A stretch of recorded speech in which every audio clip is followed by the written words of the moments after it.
We just had major news come down. Texas and Oklahoma have officially told the Big 12 that they are bidding that conference sayonara. Right off the top here, let me read you exactly what Texas and Oklahoma said this morning.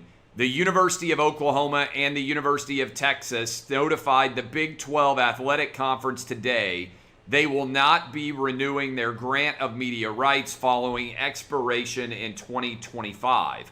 Providing notice to the Big 12 at this point is important in advance of the expiration of the conference's current media rights agreement. The universities intend to honor their existing grant of rights agreements. However, both universities will continue to monitor the rapidly evolving collegiate athletic landscape as they consider how best to position their athletic programs for the future. So, the big takeaway there is Texas and Oklahoma are headed, presumably, to the SEC. There's always a possibility that there is another bidder out there. The Big Ten could make a run, probably the only conference that could. But with all the reports and everything that I have heard from everyone that I talked to, it looks like Texas and Oklahoma are headed to the SEC. Now, big question, how will the SEC align a 16-team conference, and when might Texas and Oklahoma begin play in the SEC? That's a fantastic question. I think it remains to be seen whether they play in the Big 12 conference all the way up to 2024 or whether they negotiate an early exit. If they negotiate an early exit, the other schools in the Big 12, the 8 remaining, would get a lot of money. Of the 8 schools that are remaining in the Big 12, what in the world's going to happen with them? Well, West Virginia would love to go to the ACC. I would expect Kansas will have interest from the Big Ten and also potentially maybe the ACC. I would think that the Pac-12 may try to make a play to get into the state of Texas or Oklahoma State or somewhere else. The challenge here, looking forward, is the Big Ten presidents value academics a tremendous amount. The 8 schools left in the Big 12 are not academic heavyweights right now. The Pac-12, who knows what they are going to do because they are also an academic-related institution. So, don't overlook the idea that the Big 10 could go after some of the Pac-12 schools because their grant of rights is up at the same time, 2025, as the Big 12 schools.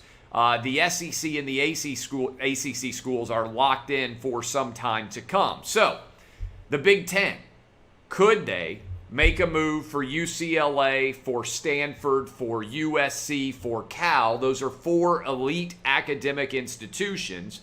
Could the Big Ten make a play for some or all of those California schools? Maybe. If that were to happen, then you might end up with the remaining schools in the Pac-12, the Arizona schools, the Oregon schools, the Washington schools, combining with the remaining schools in the Big 12 to create a different conference there. The California schools fit the Big Ten's model from an academic perspective. What might happen with Notre Dame? Could the ACC add, let's say, West Virginia and Kansas? Maybe. Does the ACC stay put? Does the ACC make a run at some other schools? And this is just going to be wild. But the big takeaway here is the SEC has made a monster move that makes 5 or 6 teams in a 12-team playoff potentially viable going forward. I like the 4-pod model, personally, where you play the 4 schools in your conference. The 3 schools in your division. And then you play a couple of rivals, and then you go ahead and rotate your way through the rest of the SEC. We will see what exactly ends up happening there. But again, as I'm talking to you right now, the grant of rights has come down, and there is nothing holding anybody in the Big 12 together now.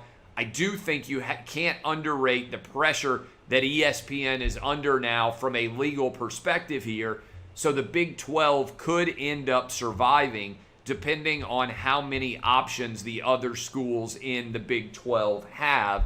and whether the Big Ten or the Pac-12 or the ACC are going to come after any more of those schools going forward. So put a pin in this story. Conference realignment effectively underway. I'll be writing about this later today, giving you a deeper dive into this subject from a Outkick perspective. I absolutely love conference realignment.